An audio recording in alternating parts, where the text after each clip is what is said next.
To puzzle time times one. We have a great, shall I say it, counting hand today. I'm not going to tell you what kind of counting, but it is definitely involving counting as declare. Okay, so let's take a look at this hand. And the first thing we're going to do is review the auction. And West opens one no trump, North passes, East passes, and South finds themselves in the pass out seat. And we're going to first start with a bidding tip for fourth chair. When you're sitting in the pass out seat, right? When the opponent has opened a no trump and it goes pass, pass, and it's your turn to bid. And if you pass, the auction's over. That's what our pass out seat is. If you are sitting in that position, look at the vulnerability. If you don't have a clear bid, right? If you have a 6-card suit, bid as if you would in the direct seat, right? If your opponent opens one no trump and your turn to bid, it's not points you want, it's shape you want. If you've got a 6-card suit or 2 5-card suits, you bid in the second chair, in North's chair in this case.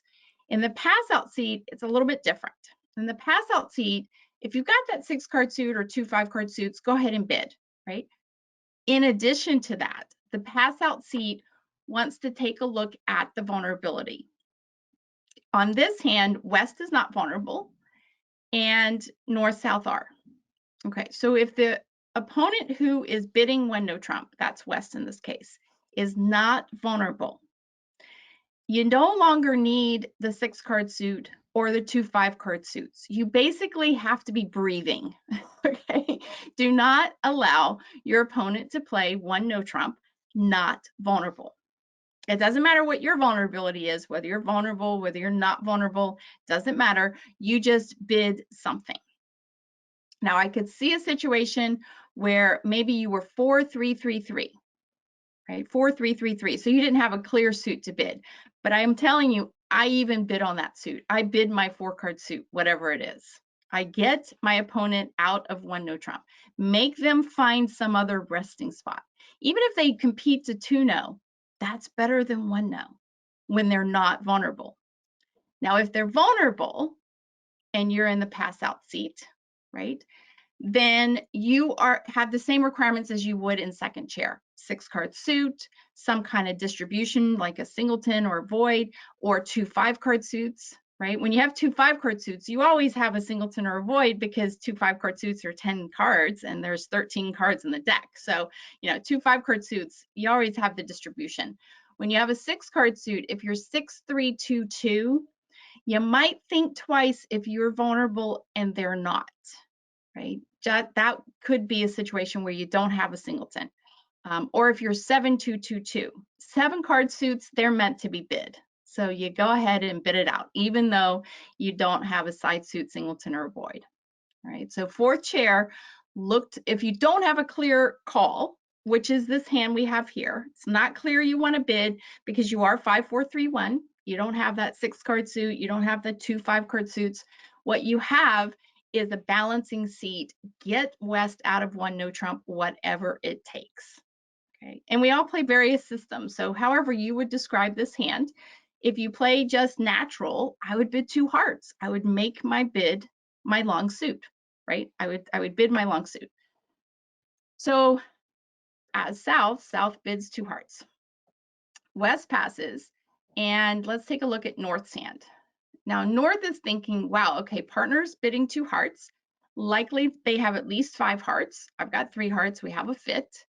And I've got some values here. It is possible if East has no points at all, that North South have the values to be in game, even with the 1 no bid. Not usual, but possible.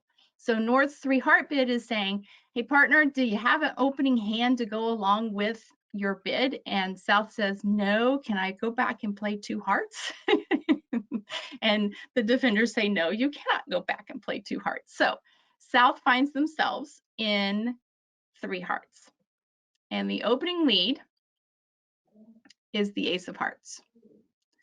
Okay, so now let's draw that magical line between our table because we are counting losers, and count some losers in the master hand. South is our master hand and North is our cover card hand. And West leads out the ace of spades. And we have 3 spade losers off the top, right? West has led the ace of spades. They're going to take some spades. In hearts, we have 1 potential loser, the queen of hearts. In clubs, we have 1 potential loser, the ace of clubs. Now, clubs could break poorly. For West to have ace 10 fourth of clubs or East to have ace 10 fourth of clubs, it could happen. But long suit development tells us that the clubs are likely to break 3-2. So we base counting our losers on the assumption that clubs are going to break 3-2, and we're just going to lose the ace of clubs. And then in diamonds, we love our diamond suit. We don't have any diamond losers there. All right, so nothing we can do about those 3 spades that are about to go spade, spade, spade, right? Nothing we can do about the ace of clubs. So all of our brain power is going to be focused on the queen of hearts. Then we go back to the bidding and see what clues we have there. Now, West opened 1 no trump. They have 15 to 17 total points. All right, at most 1 long suit point. So let's call it, 14 to 16 at most high card points. And if they have a long suit point, that is. And so let's see how many high card points we have between our 2 hands.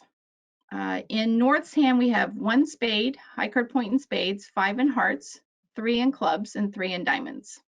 So 5, 6, 7, 8, 9, 10, 11, 12. And South has 3 high card points in hearts and 3 high card points in clubs and 4 in diamonds. So 7, 8, 9, 10. All right, so the North-South have 12 plus 10 is 22, and West has 15 to 17. So let's call that an average of 16. So that's 38 high card points right there. That means East does have room for the queen of hearts. Right? It is possible. Sometimes you can rule it out and say, you know what, all the remaining high card points are in West hand, so I'm going to play West for the queen of hearts. But in this case, when we take the average of the 15 to 17, there is room for East to have the queen of hearts, right? Now, some declarers would say, oh, well, West bid, so I'm just going to play West for the queen of hearts.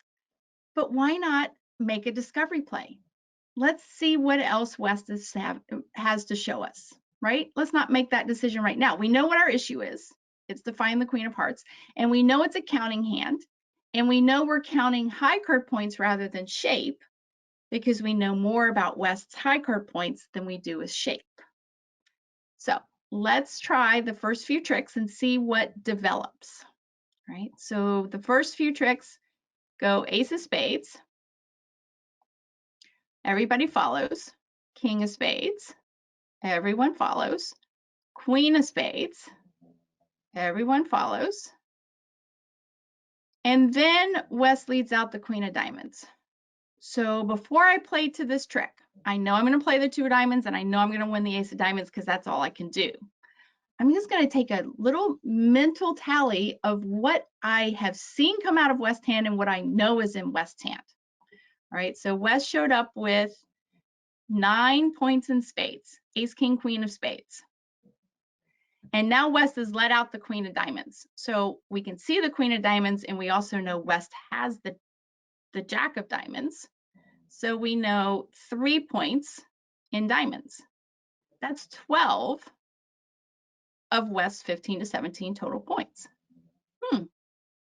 All right, well, so we're going to win our ace of diamonds, and we can't play hearts yet because we still don't know who has the queen of hearts. So what we're going to do is win our ace of diamonds and do a discovery play in the club suit and discover who has the ace of clubs, right? Discovery plays are awesome plays.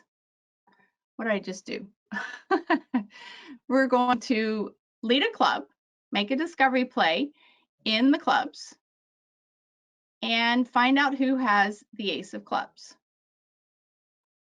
When West shows up with the ace of clubs, let's go over to our tally here. We need to bring it down here.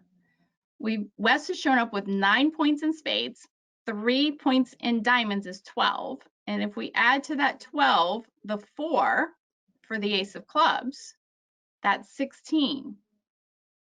Then when you play the what if game, what if West also held the queen of hearts?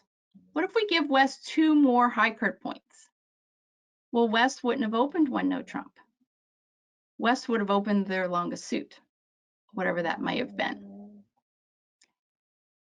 So the conclusion is, after counting high card points, that East must have the queen of hearts because there's no room in West's hand to have it any longer. So West is most likely going to, what is West going to do? West is probably going to lead another diamond. And we'll go ahead and win that king of diamonds and discard our club away, even though it's good. And plan on finessing East for the queen of hearts. So we play the ace of hearts. Everyone follows. Lead the jack of hearts. And East covers with the queen. Well, we knew they had the queen. We didn't know, if they cover or if it was queen doubleton. And then we play the third round of hearts and find out that East actually had queen doubleton of hearts. And now the hand is good.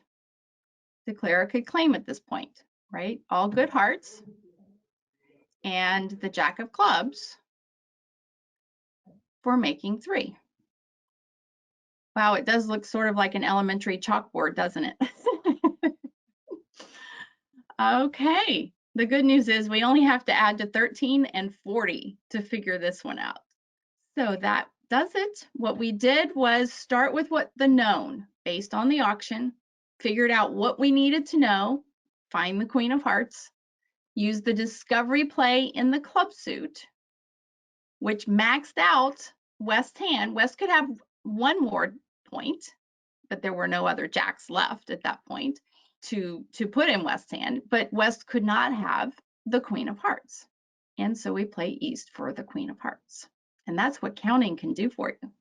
Okay, that does it for us for our puzzle time ×1. If you guys have any questions, you know where to find me, Donna@playbetterbridge.com.